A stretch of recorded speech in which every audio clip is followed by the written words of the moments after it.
बिस्मिल्लाहिर्रहमानिर्रहीम, अस्सलाम वालेकुम। अली सलमान जीटीवी के तमाम नाज़रीन को जी स्पोर्ट्स में खुश आमदीद कहता है। जब पीर से लेकर जुमेरात तक रोजाना रात 11:05 पर हम इस महफिल को सजाते हैं आपके लिए और बात करते हैं उस दिन खेले जाने वाले मैचेस या उस दिन से जुड़ी स्पोर्ट्स की खबरों के बारे में। और आपके इल्म में है कि ICC T20 वर्ल्ड कप जो है वो इंडिया में स्केजुअल है और बांग्लादेश क्रिकेट बोर्ड और भारतीय क्रिकेट बोर्ड के दरमियान ताल्लुकात जो है वो शदीद जो है वो सर्द महरी का शिकार है और दोनों ममालिक के बोर्ड्स के दरमियान तनाज़ा जो है अब वो शिद्दत इख्तियार करता जा रहा है। और ICC कि जिसको इस मामले को दुरुस्त तरीके से सुलझाना चाहिए, ICC अब इस मामले में उसका झुकाव जो है वो एक पलड़े में यानी भारत की तरफ हमेशा की तरह होता नजर आ रहा है। दूसरी तरफ बांग्लादेश भी घुटने टेकने के लिए तैयार नहीं है और बांग्लादेश ने यह अंदिया दे दिया है कि अगर हमारी बात नहीं मानी गई तो हो सकता है कि हम वर्ल्ड कप का बायकॉट कर दें। और अगर ऐसा हो गया तो इसका सरासर नुकसान भारत को होगा, क्योंकि भारत जो है वो ओलंपिक भी अपने कराने के लिए तैयारियां कर रहा है और कभी जो है पाकिस्तानी प्लेयर्स को IPL में नहीं बुलाया जाता, कभी पाकिस्तानी प्लेयर्स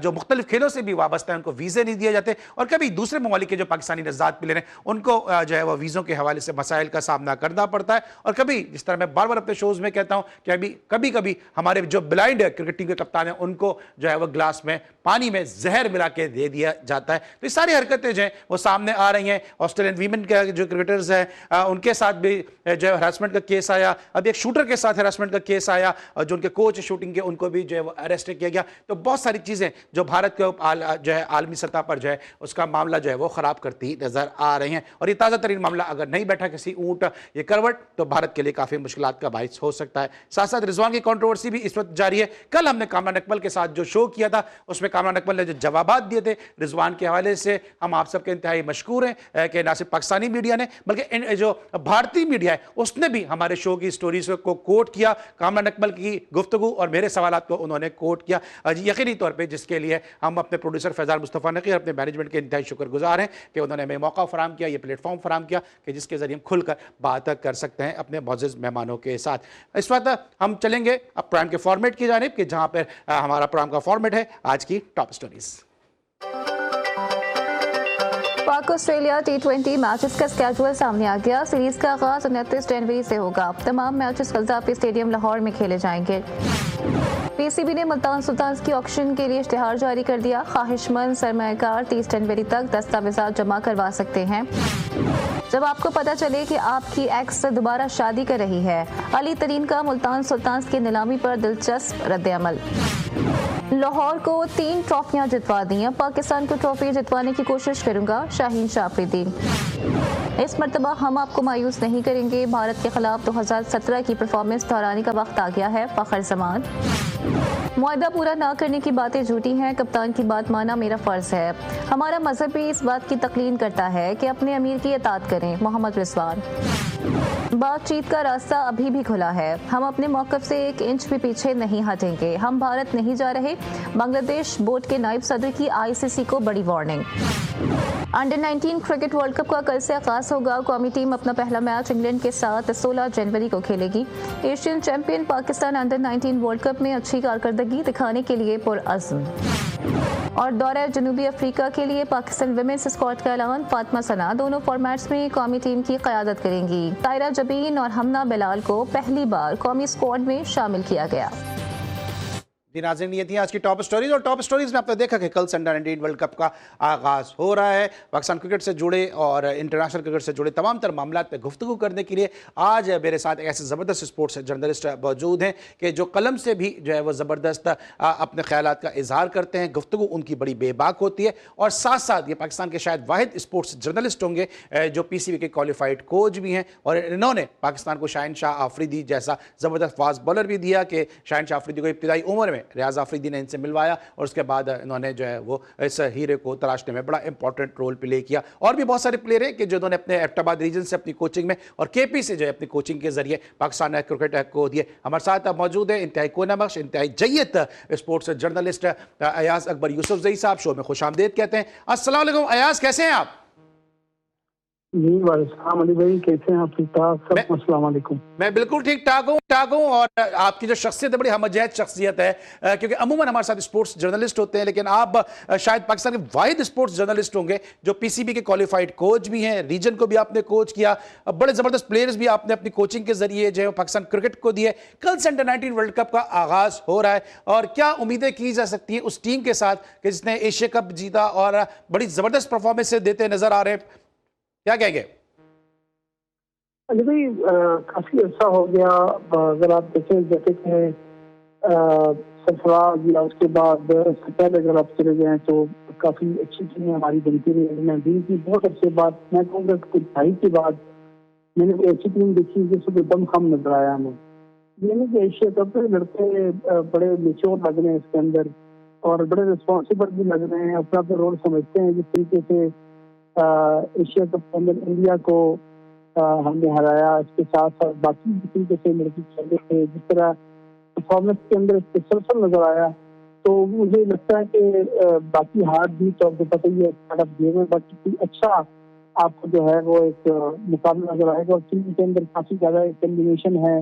बड़े अच्छे हमारे बैट्समैन, बड़े अच्छे हैं, हमारे पास फास्ट बड़ी अच्छी है, बहुत तगड़े, बहुत फास्ट बॉलर, साथ साथ स्पिनर भी हमने अच्छे देखे हैं। तो और मैंने जो कई दफा देखी है कि लड़कों के अंदर एक थर्स्ट नजर आया है, प्यास भूख नजर आई है कुछ करने की और बड़ी एग्रेशन नजर आई है। ये चीजें काफी पाकिस्तान क्रिकेट के अंदर जो है ना लैक कर रही थी। बस एक जगह तकलीफ भी होती थी कि आए अंडर-19 खेले और चले गए। ये एक वाइड टीम मुझे नजर आई है जिसके अंदर ये लड़के जो हैं काफी मेच्योरिटी के साथ भी खेल रहे हैं और ये लड़के कुछ एक गोल लेके सामने निकल रहे हैं। तो मुझे वो पूरी उम्मीद है कि ये जो टीम इस वक्त मौजूद है जिम्बाब्वे के अंदर, ये टीम कुछ न कुछ करने की सलाहियत रखती है और कुछ न कुछ करके भी आएगी। बाकी आपको पता ही है कि क्रिकेट के अंदर बड़ी बड़ी चीजें गिन जाती हैं और दिन के ऊपर डिपेंड करता है कि वो दिन कैसा है। फिर कंडीशन बड़ी मैटर करती है कि अगर अपोनेंट आपसे किसी चीज में अच्छा है और वो कंडीशन उसको सपोर्ट कर जाए तो वो पलड़ा उसकी तरफ चला जाता है। लेकिन इस टीम के अंदर दमखम है, मैं बड़ा उम्मीद हूँ इस टीम से और मैं इसको फॉलो भी कर रहा हूँ। मैंने एशिया कप के मैचेज उसके देखे और मैं अभी भी ख्वाहिश रखता हूँ कि जैसे अंडर-19 शुरू हो, जैसे कि आपको मालूम है कि पहला मैच हमारा इंग्लैंड के साथ है, तो किस्मती से एक चीज मुझे नजर आ रही है यहाँ पर जरूर मैं कहूँगा कि ये बड़ा ही गलत वक्त के अंदर बड़े गलत जगह का इंतखाब किया गया। जिम्बाब्वे के अंदर बारिशें हो रही हैं, उनका अपना भी जो डोमेस्टिक कैलेंडर है बड़ा डिस्टर्ब हुआ अच्छा है। अच्छा, अयाज ये बताइएगा कि आप जो क्वालिफाइड कोच भी हैं, कितना पोटेंशियल आपको इस टीम में नजर आ रहा है? सरफराज की मौजूदगी कितना फायदा देगी? एशिया कप जीतने का जो कॉन्फिडेंस है वो कितना फायदा देगा? और साथ साथ जिस तरह लुक्रेटिव, जिस तरह प्राइजेस का जो है वो अनाउंसमेंट किया गया पीसीबी चेयरमैन साहब की जानिब से, प्राइम मिनिस्टर साहब की जानिब से, उन सब ने मिलकर जो है वो प्लेयर्स का कॉन्फिडेंस कितना बूस्ट किया होगा? देखिए, सबसे पहले तो अली भाई जो सरफराज की प्रेजेंस है, नो डाउट, जैसे ना अगर आप थोड़ा पीछे चले जाए, राहुल ड्राइवर ने इंडियन टीम को खिलाया, वो एक अच्छा रिजल्ट प्रोड्यूस किया, नो डाउट एक बड़ा अच्छा मेंटोर, एक अच्छा सीनियर प्लेयर, एक अच्छा मेच्योर वो प्लेयर जिसकी सक्सेस स्टोरी मौजूद हो चैंपियन ट्रॉफी की शक्ल में और जिससे आपकी T20 टीम को बहुत अरसे तक नंबर 1 पोजीशन पे रखा। तो बड़ा मैटर करता है कि वो अपने एक्सपीरियंस इन बच्चों के अंदर जो कि कुछ सीखने की सलाहियत रखते हैं। आपको पता है कि पाकिस्तान टीम के अंदर प्लेयर के अंदर वो क्या सीखेगा, उसके अंदर आप उसमें एक चीज डिसिप्लिन ला सकते हैं और उसके अंदर आप उसकी मेंटल हेल्थ पे काम कर सकते हैं, मेंटल टफनेस पे काम कर सकते हैं। लेकिन ये जो एज है ना, ये अपने टेक्निकल स्किल्स, मेंटल टफनेस, साथ साथ एजिलिटी, मतलब एक पूरा कॉम्बो है। तो ये वो लड़के हैं जो कि यहाँ से बन के जा सकते हैं। तो मैं तो बड़ा, मैंने बताया ना कि मैं बड़ा इम्प्रेस हूँ इस टीम से। टीम के अंदर काफी ज्यादा अच्छी हमारे पास पोटेंशियल मौजूद है। हमारे पास बैटिंग के अंदर बड़ा एक बहुत बड़ा नाम आपके सामने नजर आया है जो कि परफॉर्म भी किया, हर दूसरे मैच में शो भी कर रहा है। इस तरीके से बॉलर हमें बड़े अच्छे तगड़े नजर आए, बड़े मेच्योर नजर आए। तो मैं तो बड़ा उम्मीद हूँ कि ये टीम कुछ न कुछ करके जरूर आएगी। और जहाँ तक प्रैक्टिस की भी आपने बात की, तो आपको पता है कि थोड़ी वो शाबाशी से भी लोगों के हौसले बुलंद होते हैं। ये बच्चा जो शायद घर पे जमा जेब खर्च लेके घर से निकला होगा, अगर आज 1.5 करोड़ रुपए का मालिक हो गया तो ये बहुत बड़ा एक आपके बैक ऑफ द माइंड जो है बहुत बड़ा आपकी परफॉर्मेंस के ऊपर भी असरअंदाज होती है चीजें। उसके अंदर जो मेजोरिटी प्लेयर हैं जी भाई सारे बड़े हम्बल बैकग्राउंड से हैं। बड़ी मुश्किल से आपको पता है कि अपने गियर लेते हैं। कोई प्लेयर अगर कोई बूट दे दे, कोई बैट दे दे, स्पॉन्सर मिल जाए तो बड़े खुश होते हैं। तो मैं तो क्योंकि इस प्रोसेस से गुजर के आया हूँ, मैंने पाटा से, अफ्ताबाद से इन लड़कों को पिक किया है जिनके पास अपने शूज भी नहीं होते थे, तो फिर खुद कर लिया। या जो जितने भी स्पोर्ट्स की गियर बनाते हैं, स्पोर्ट्स से जुल्फिकार भट्ट साहब है, मैं नाम लूंगा। तो मतलब शॉर्टकट साइज है कि बड़ी उम्मीद की जा सकती है, क्योंकि आज अकबर यूसुफ सही साहब ने कहा कि पोटेंशियल बहुत है और सरफराज की और दीगर जो कोचेज उनकी मौजूदगी से टीम से जो है बड़ी उम्मीदें की जा सकती है कि पाकिस्तान अंडर-19 को जो है वो जीतने में कामयाब हो सके, क्योंकि सरफराज की यकीनी तौर पर जो मौजूदगी है वो काफ़ी वैल्यूएबल साबित हो रही है। ब्रेक लेके वापस आएंगे, कुछ बात करेंगे दीगर मुद्दों के हवाले से। मिलते हैं छोटे से ब्रेक के बाद।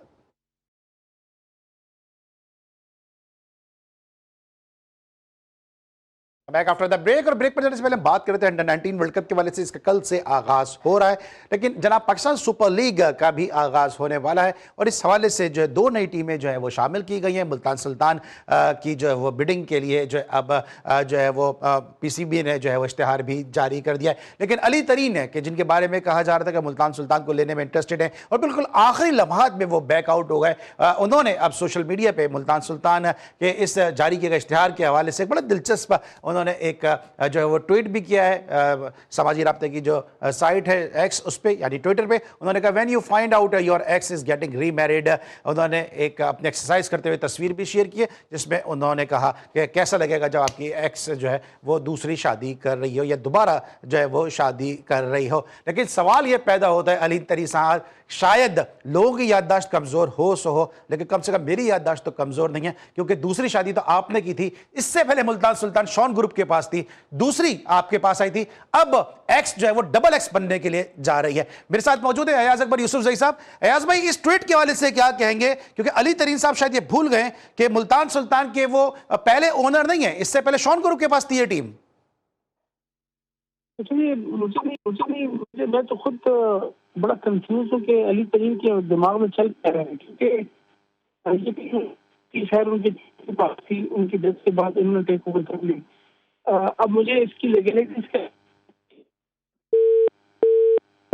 लाइन ड्रॉप हो चुकी है अयाज अकबर यूसुफ जई साहब की, लेकिन अली तरीन ने जो ये ट्वीट किया है, ये अगर हम लाइटर नोट पे देखें तो ठीक है, हमें लगता है कि उन्होंने एक अपने दिल की कोई भड़ास निकाली है, लेकिन अगर इसको जो फैक्चुअल तरीके से देखते हैं तो अली तरीन को खुद भी ये सोचना चाहिए इस ट्वीट को उड़ने से पहले, क्योंकि बहरहाल अली तरीन एक बड़ा नाम है, बहरहाल अली तरीन की बड़ी खिदमात हैं पाकिस्तान क्रिकेट के हवाले से, पाकिस्तान सुपर लीग के हवाले से बड़ी खिदमात हैं। तो इस किस्म के जब वो ख्यालात का इजहार करते हैं या इससे पहले भी जो ख्यालात का इजहार कर रहे थे वो पाकिस्तान क्रिकेट बोर्ड में, क्रिकेट हलकों में कोई ज़्यादा अच्छी निगाह से नहीं देखे जा रहे थे। अब उन्होंने जो कहा कि जो इश्तिहार जारी हुआ है पाकिस्तान सुपर लीग के हवाले से, अली तरीन साहब ने उस पर जो अपना कमेंट किया उस पर यकीनी तौर पे जो है वो जो संजीदा हल्के हैं वो उसको कुछ ज़्यादा बेहतर तरीके से नहीं समझ रहे। लाइटर नोट पे तो किसी हद तक बेहतर कहा जा सकता है या कहा जा सकता है कि अली तरीन के दिल की आवाज़ है, लेकिन जिस तरह मैंने पहले भी कहा कि अली तरीन ने तो खुद जो है वो एक चलती हुई फ्रेंचाइज ली थी, पहले इससे पहले शॉन ग्रुप के पास थी, वो इसके इंतजाम नहीं संभाल सके, उन्होंने इसको गिव अप किया जब वो अली तरीन के पास आई है। क्या कहेंगे अयाज,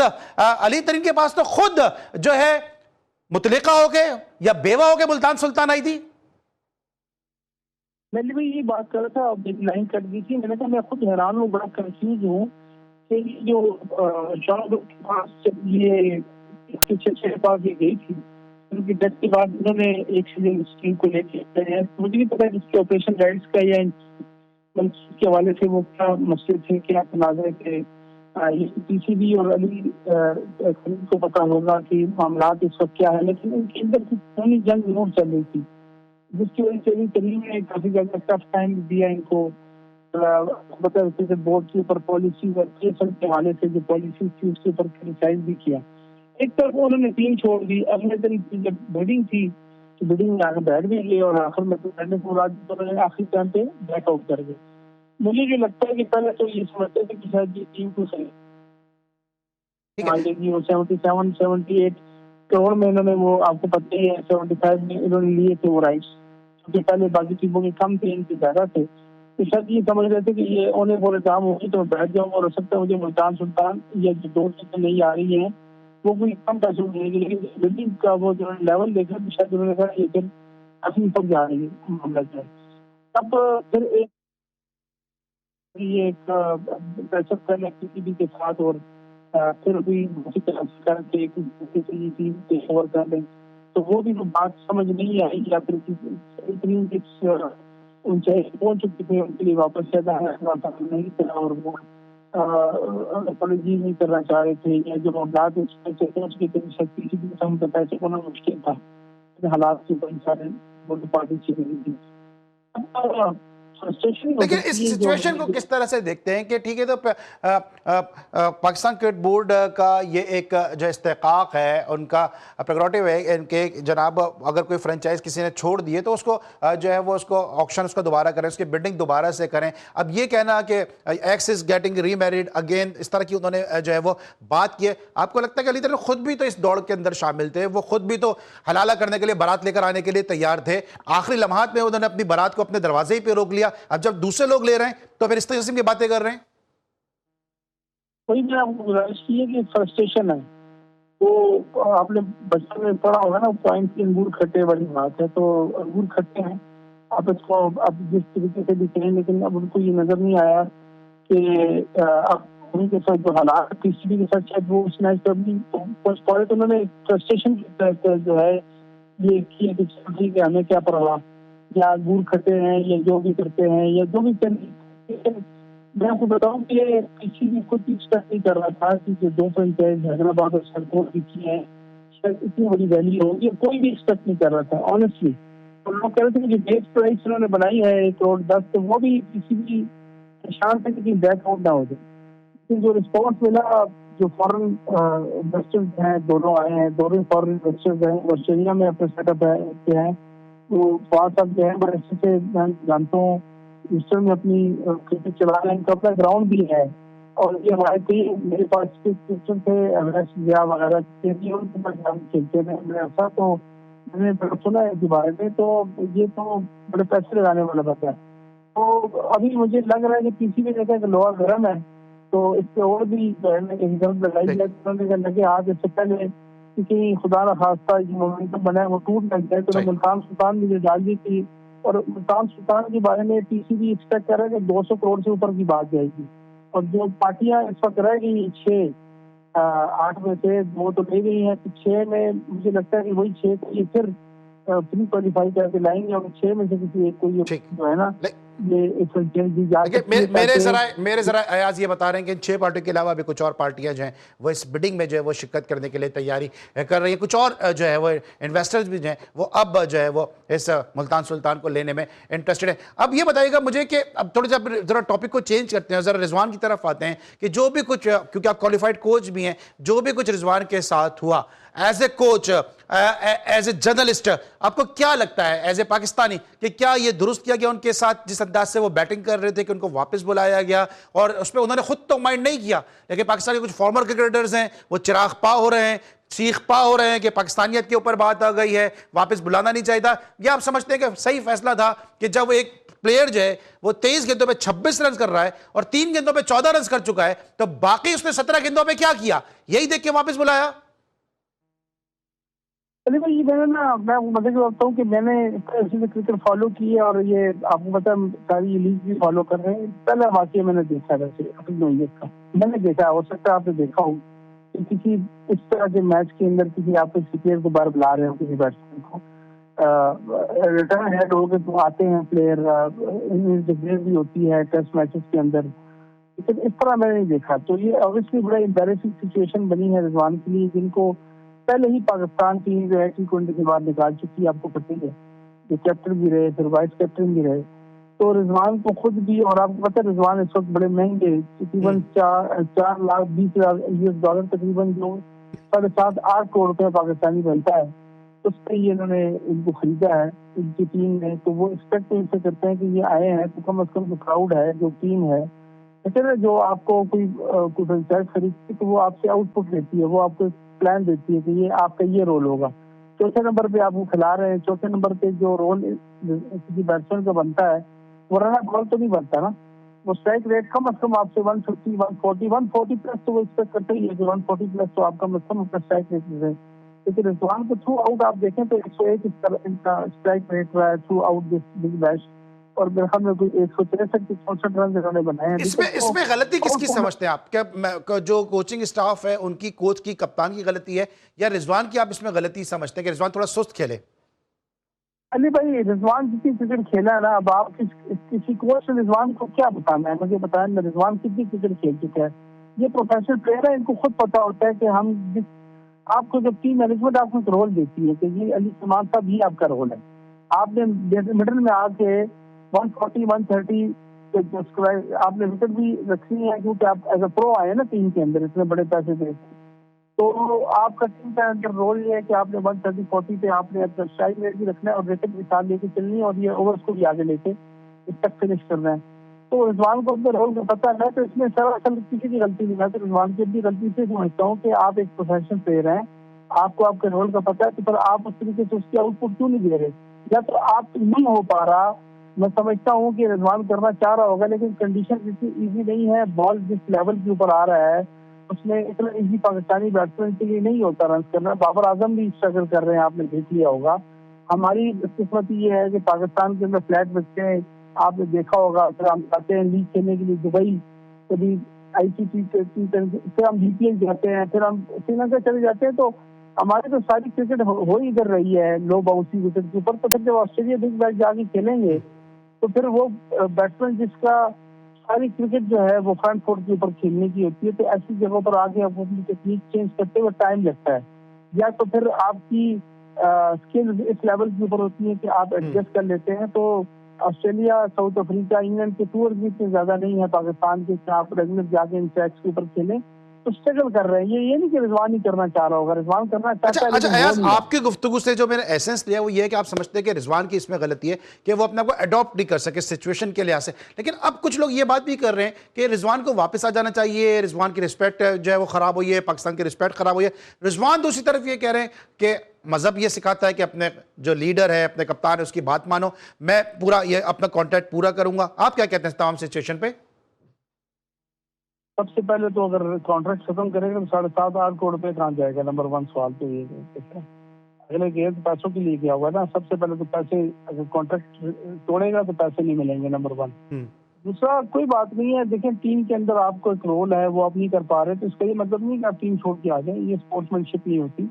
तो बिल्कुल रिजवान का फैसला ठीक है कि वो बिल्कुल कप्तान की मर्जी है, वो भले उसको 10वें नंबर पे भेजे, पहले नंबर पे भेजे या ना भेजे, या पहले बुला ले या ना बुलाए, तो ये कप्तान की डिसीजन है सारी। और जब टीम, आपको पता है ना, कप्तान जब टीम को लीड कर रहा होता है तो उसको पूरा एक प्लान लेके साथ कर रहा होता है। और वो प्लेयर जो है वो, हम भी 120 में जब टीमें खिला रहे होते थे तो हम जय बार बुलाने के उसको कहते थे कि यार तेज खेलेगा, नहीं कर सकते, आउट होके आ जाएगा, जो नेक्स्ट बैट्समैन है वो चला जाएगा। लेकिन कभी इस तरह नहीं होता कि आप किसी प्लेयर को इतने बड़े मैच के अंदर, लीग के मैच के अंदर, हम डोमेस्टिक में कभी बार नहीं बुलाते। तो ये तो इतना बड़ा, इतनी बड़ी लीग है, तो थोड़ी सी कप्तान की तरफ से भी मैं कहता हूँ जाती है, लेकिन रिजवान की अपनी जाती जाता है। और अभी यहाँ पर छोड़ के आना कोई इज्जत बेइज्जती नहीं होती। क्रिकेट है, पार्ट ऑफ गेम। लेकिन रिजवान को ये जरूर रियलाइज हुआ होगा कि पूरी दुनिया में इनकी जगह चाहिए हुई है। उनके स्ट्राइक रेट को लेकर के PCB ने जिनको टीम से बाहर निकाला है वो जस्टिफाई हो गया है। PCB सेलेक्टर्स भी खुश हो रहे होंगे कि हमने रिजवान को टीम से बाहर निकाला है। और देख लें कि रिजवान वहां भी नहीं चल पा रहा है, इसका मतलब है he is not a T20 staff. बिल्कुल सही। तो यहाँ पर वो कहते हैं ना पंजाबी में, कुछ शहर के लोग कुछ सालों में थी, तो कुछ तो वैसे भी इनके खिलाफ हो गए थे सेलेक्टर, और कुछ जनाब ने, मसूद ने खुद भी साबित कर दिया है कि भाई मैं नहीं कुछ कर पा रहा, तो चीजें तो जस्टिफाइड है इनकी तरफ से। बिल्कुल सही है। पूरी तफसील के साथ इस तमाम तर मुद्दे को जो है वो सम अप किया और तमाम तर सूरत किया अयाज अकबर यूसुफजई साहब ने। इस साथ मिलेंगे ब्रेक, और जब ब्रेक के बाद वापस आएंगे तो कुछ बात करेंगे BCCI versus Bangladesh cricket board और फिर ICC। साथ साथ इंडिया को आज वनडे मैच में शिकस्त हो गई न्यूजीलैंड की इन एक्सपीरियंस टीम के सामने। मिलते एक छोटे से ब्रेक के बाद।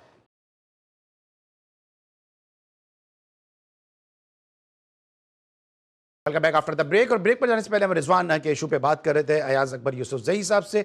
अब बात करेंगे कुछ भारतीय क्रिकेट बोर्ड और बांग्लादेश क्रिकेट बोर्ड के दरमियान जो एक रिफ्ट सामने आ रही है कि बांग्लादेश क्रिकेट बोर्ड घुटने टेकने को तैयार नहीं, और दूसरी तरफ भारत अपना तमाम तर दबाव जो है वो इस्तेमाल कर रहा है। अयाज अकबर यूसुफजई साहब, किस तरह देख रहे हैं आप इस तमाम तर सिचुएशन को, और इसका सोल्यूशन क्या निकलता आपको नजर आ रहा है? देखिए जी, इस वक्त जो ICC है वो तो लोग कहते हैं ना इंटरनेशनल क्रिकेट काउंसिल, ये इंडियन क्रिकेट काउंसिल है, आईसीसी तो इंटरनेशनल क्रिकेट काउंसिल नहीं है। सारी डोमिनेट किया हुआ इन्होंने, और तमाम चीज़ें जो है उन्होंने अपने कंट्रोल में की हुई हैं। उनका दिल चाहता है जिसको वीज़े दे दें, जिसको टीम से अपने मुल्क से निकाल दें। मतलब आप देखें आईसीसी कितनी इवेंट पे दर पे इंडिया में हो रहे हैं, तो कोई किसी में जरूरत है ये सवाल उठाने की भी इंडिया में ऐसा क्या है?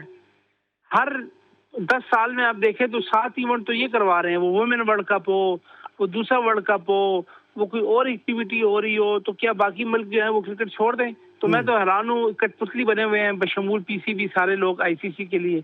कोई किसी को आगे बात करने को तैयार नहीं है, कोई अपना हक लेने को तैयार नहीं है। अब आप देख लें, जब उनकी मर्जी होती है तो वो खेल लेते हैं, नहीं मर्जी होती तो नहीं खेलते। तो वो पूरा कंट्रोल है भाई। बेचारे बांग्लादेश क्रिकेट बोर्ड को या तो मेरे ख्याल में सरेंडर होना पड़ेगा, या फिर वो वर्ल्ड कप से बाहर हो जाएंगे। इंडिया अपने मौक़िफ़ पे कायम, इंडियन के मैचेस कभी भी इससे कितना फिर नुकसान हो सकता है कि वर्ल्ड कप कितना ज़्यादा सबूताज हो सकता है कि अगर जिस तरह भी आप भी बात कर रहे हैं कि बांग्लादेश क्रिकेट बोर्ड को या तो सरेंडर करना पड़ेगा, सरेंडर करते तो नज़र आ नहीं रहे, क्योंकि जितना उन्होंने स्टांस ले लिया, जितना सख्त उन्होंने मौक़िफ़ अपनाया, जितना सख्त उन्होंने रद्द अमल दिया, लगता नहीं कि वो सरेंडर करेंगे। लेकिन हाँ, अगर उन्होंने जो है वो बाइकआउट कर दिया, जब वर्ल्ड कप आपको लगता है काफ़ी जो है वो डिस्टर्ब हो जाएगा? अली भाई मेरे ख्याल में ये इंडिया, देखिए ना, इंडिया जितना इस वक्त डोमिनेट कर रहे हैं उनको नहीं फर्क पड़ने वाला। वो रीस्केड्यूल कर लेंगे इसको, बांग्लादेश को निकाल देंगे और वो इसके बगैर भी ये वर्ल्ड कप कराएंगे। मैं आपको बता रहा हूँ, क्योंकि इंडिया इस वक्त ना अब एक किस्म का बेताज बादशाह बना हुआ है आईसीसी का। लेकिन अगर इंडिया अगर बांग्लादेश को निकाल देते हैं, फिर आप नहीं समझते कि पाकिस्तान क्रिकेट बोर्ड का भी ये फर्ज है कि पाकिस्तान क्रिकेट बोर्ड भी बांग्लादेश क्रिकेट बोर्ड का साथ दे, या आपको लगता है कि तना छोड़ देगा पाकिस्तान क्रिकेट बोर्ड बीसीबी को?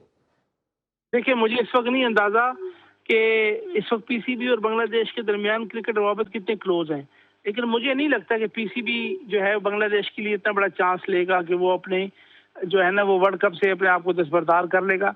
और मुझे लगता है कि अगर बांग्लादेश ने सरेंडर ना किया तो फिर वो मैचेस तो शिफ्ट नहीं होंगे। ये आप अपने पास अभी भी नोट कर लें, ये नहीं करेगा कभी भी। या तो वो सरेंडर करेंगे कि कुछ करके जी कि ठीक है जी माजरत कर लेते हैं, फेस सेविंग इनको मिल जाए तो ठीक है, अदरवाइज फिर ये वर्ल्ड कप बांग्लादेश के बगैर ही इंडिया करवाएगा, आईसीसी करवाएगा। और ये एक अपनी नौयत का पहले होगा कि टीम जो है नहीं खेल रही, अगर बांग्लादेश उनके पास वापस आने का कोई रास्ता ना हुआ।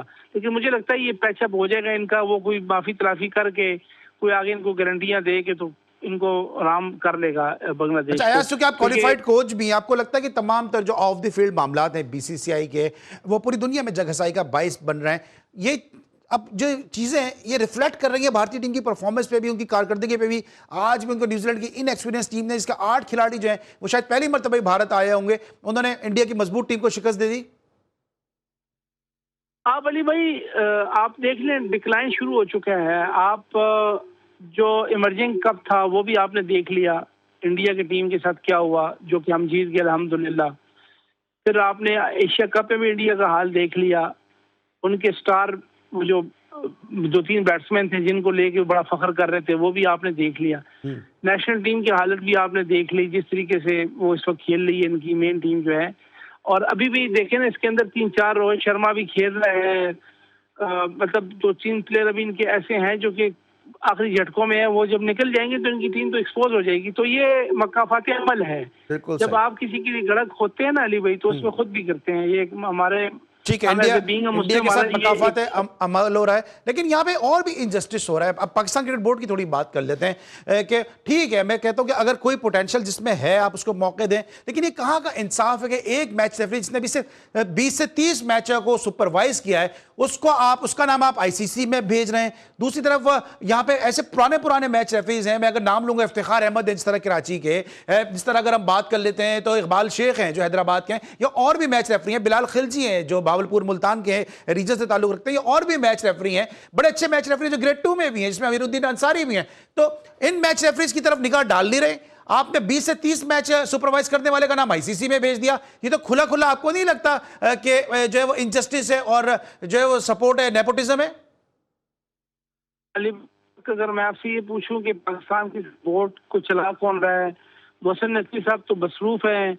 वो कभी एज ए सेनेटर जो हैं वो अपनी खिदमत अंजाम दे रहे होते हैं, कभी वो इंटरिम मिनिस्टर के तौर पे, कभी वो इस्लामाबाद के प्रोजेक्ट के ऊपर बिजी हैं, कभी वो सियासी जमातों का तोड़ जोड़ कर रहे हैं। तो क्रिकेट को तो उनके बेचारे के पास टाइम ही नहीं है। मैं तो वो बेचारे से कहूँगा कि उनके पास टाइम ही नहीं है, बहुत बिजी आदमी है। तो रहस्य है कि पाकिस्तान क्रिकेट बोर्ड को कौन चला रहा है। तो जो सी वो भी ब्यूरोक्रेट है, जो डायरेक्टर क्रिकेट ऑपरेशन है न्याजी साहब, वो भी एक ब्यूरोक्रेट है डोमेस्टिक लेवल के ऊपर। तो अगर आपने ब्यूरोक्रेटों के दरमियान में हाथ में ये क्रिकेट दी है तो फिर आप अल्लाह ही हाफिज़ है। इसका जो डोमेस्टिक का हाल हो रहा है वो भी आपने देख लिया, अंपायरों की जो अपग्रेडेशन है वो भी मैंने देख ली, मैच रेफरियों की जो अपग्रेडेशन है वो भी मैंने देख ली, जिसको जिस तरीके से भेज रहे हैं। तो इनको पता तो है नहीं, इनको तब पता होता है ना, प्रोसेस से आए होते, क्रिकेट का पता होता। अब्दुल्ला जो खुर्रम नियाज़ी साहब है, ये सुना है कि पहले खुद क्रिकेट खेलना चाहते थे बचपन में। तो वो हमारे कोच हैं बड़े अच्छे, तनवीर शौकत साहब फैसलाबाद के, वो सुने वो उन्होंने टीम से इनको बाहर निकाल दिया था। तो जैसे ही ये आए हैं तो उन्होंने उनको कोचिंग से निकाल दिया। तो यही चल रहा है पीसीबी के अंदर कि जी मतलब अगर वो अब्दुल्ला खुर्रम नियाज़ी साहब अपनी ख्वाहिश पूरी नहीं कर सके तो वो यहाँ आके अपनी ख्वाहिश पूरी कर रहे हैं। ठीक है, लेकिन जो उनके हाथ में इनजस्टिस तो है ये, क्योंकि मुझे इन साहब से कोई जाती पुरखाश नहीं है, लेकिन बहरहाल जो पहले से मैच रेफरी है, जो पहले से जो एक्सपीरियंस मैच है, पहले उनका हक बनता है कि उनको आईसीसी में मौके दिए जाए, रादर देन इसके कि आप एक जूनियर मैच रेफरी का नाम जो है, अब सीनियर्स को हटा के उसका नाम जो है वो आगे दें। यही बहुत सारे शोबों में पीसीबी में हमें होता हुआ नजर भी आ रहा है। कभी सभी अजहर को हटा देते हैं, कभी तैमूर आजम जैसे कोच को हटा देते हैं, कभी जो कराची से कोचेस को चेंज कर देते हैं, महमूद हामिद को कोचिंग से हटा देते हैं। पता नहीं क्या इस वक्त पीसीबी के अंदर चल रहा है। काश है कि अरबाब इख्तियार और मोहसिन नकवी साहब इस तरफ भी थोड़ी तवज्जो दें। Thank you so much Ayaz Akbar Yusufzai साहब हमारे साथ मौजूद थे। कल इंशाल्लाह फिर मुलाकात होगी। अली सलमान को इजाजत दीजिए, अपना बहुत ख्याल रखिए। अल्लाह हाफिज़।